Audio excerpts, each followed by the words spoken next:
নমস্কার বন্ধুরা, আমি তাপসী সরকার। আমার রান্নাঘরে সবাইকে স্বাগত।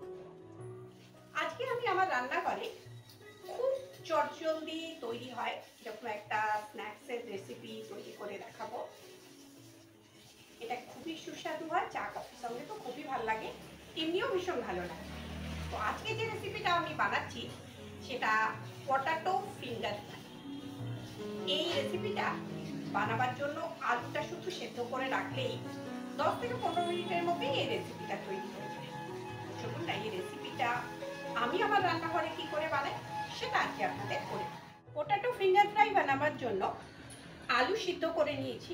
আলুটা সিদ্ধ করে আমি আগেই রেখেছিলাম। একটা কথা এখানে বলে রাখি, আলুটা জলে সিদ্ধ করলে এই পটাটো ফিঙ্গার ফ্রাইটা খেতে খুব একটা টেস্টি হয় না, বানাতেও অসুবিধা হয়। সেক্ষেত্রে মাইক্রো ওভেনে, এয়ার ফ্রাইতে অথবা ভাতে যদি সিদ্ধ করা হয় আলুটা খুব ভালো হয়। তো আজকে আমি আলুটাকে সিদ্ধ করে রেখেছিলাম, আলুটাকে ঠান্ডা করে নিয়েছি। এবার আলুটাকে ছাড়িয়ে নিচ্ছি। তো আলুগুলো তো খোসা ছাড়ানো হয়ে গেছে। এবার আমার কাছে একটা বড় গ্রেটার আছে, আমি এইটা দিয়ে এই আলুগুলোকে ঘষে নেবো যাতে কি আলুর মধ্যে কোনো শক্ত অংশ না থাকে। হাত দিয়েও চটকে নিলে কোনো ব্যাপার নাই, যে এরকমভাবে চেপে নিলেই হবে।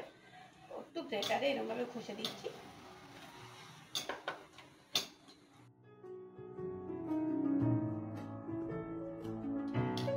আলুটা গ্রেট করে নিয়েছি। এবার এর মধ্যে কয়েকটা জিনিস দেবো।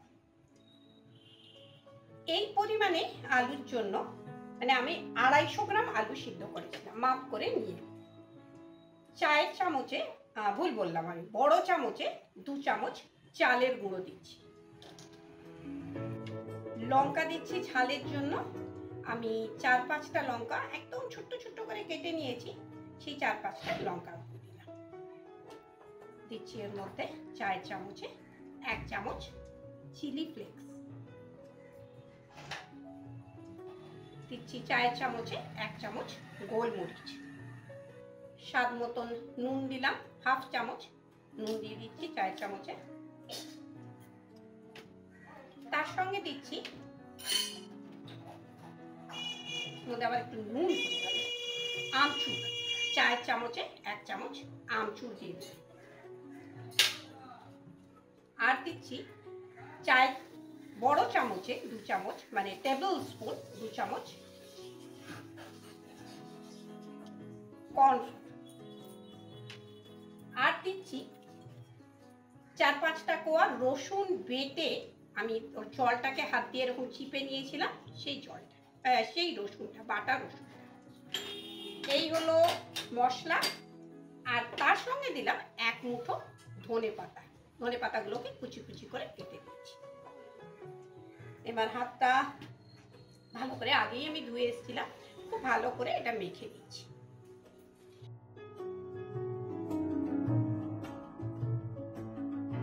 তো এটা মাখা হয়ে গেছে।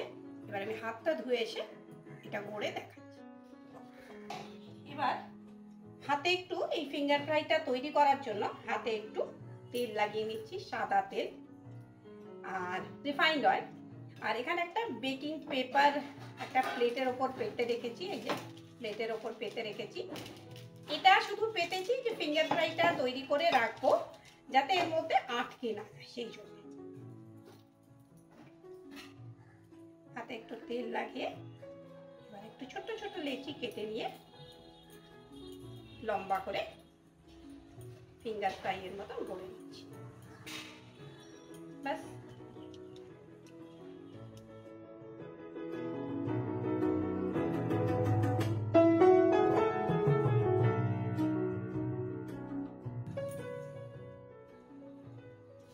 ফিঙ্গার ফ্রাইটা ভাজার জন্য গ্যাসটা জ্বালিয়ে নিচ্ছি। চলছে না কেন? হ্যাঁ, চলে গেছে। এইবারে কড়াই বসালাম। আর যেহেতু রিফাইন্ড অয়েল দিয়ে ভাজবো আর ডিপ ফ্রাই করে ভাজবো, তো একটু বেশি করেই রিফাইন্ড অয়েল দিয়ে দিচ্ছি।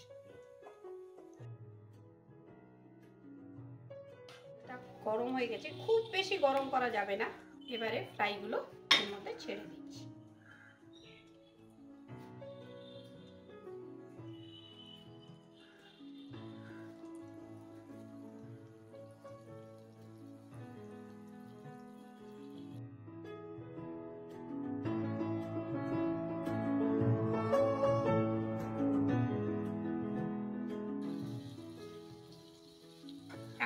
পাচ্ছি না, একটু 3 মিনিট মতন এটা হয়ে যাক।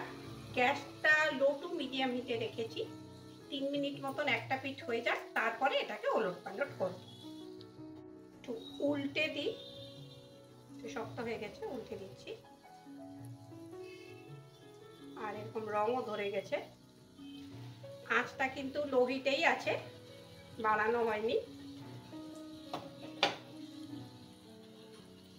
ব্যাস, ঘুরিয়ে ফিরিয়ে একটু ভেজে নিতে হবে। খুব বেশি ভাজা লাগে না, কারণ আলু তো সিদ্ধই। রংটা ধরে নিলে একটু মচমচে হয়ে গেলেই ব্যাস হয়ে যাবে। আঁচটা একটু বাড়িয়ে দিয়েছি ঠিক নামাবার আগে, যাতে একটু রংটা ভালো করে এসে যায়।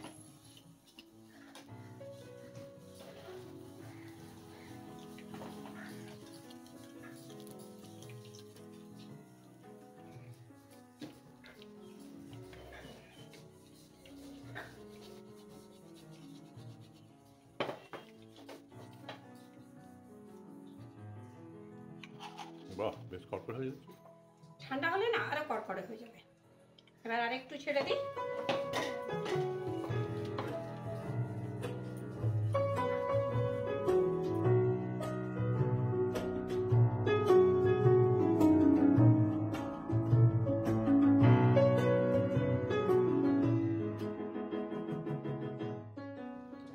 তো বন্ধুরা, পোটাটো ফিঙ্গার ফ্রাই তৈরি করে ফেলেছি।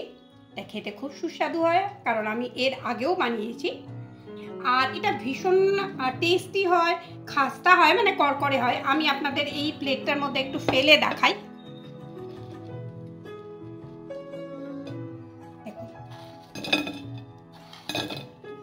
এরকম কড়কড়ে হয়েছে। একটা ভেঙেও দেখাই। খেতে তো খুবই সুস্বাদু হয়। এটা চা কফির সঙ্গে কাউকে দেবেন, খুবই মজা করে খাবে। বাচ্চারাও খুব ভালো খায় এটা। একবার বানিয়ে দেখুন, যদি ভালো লাগে প্লিজ লাইক করবেন, শেয়ার করবেন। নতুন বন্ধুরা সাবস্ক্রাইব করতে ভুলবেন না। আজ এখানেই আসি, আবার আসবো কোনো নতুন রেসিপি নিয়ে। ততদিন ভালো থাকবেন, সুস্থ থাকবেন, বাড়িতে ভালো ভালো রান্না করে সবাইকে খাওয়াবেন।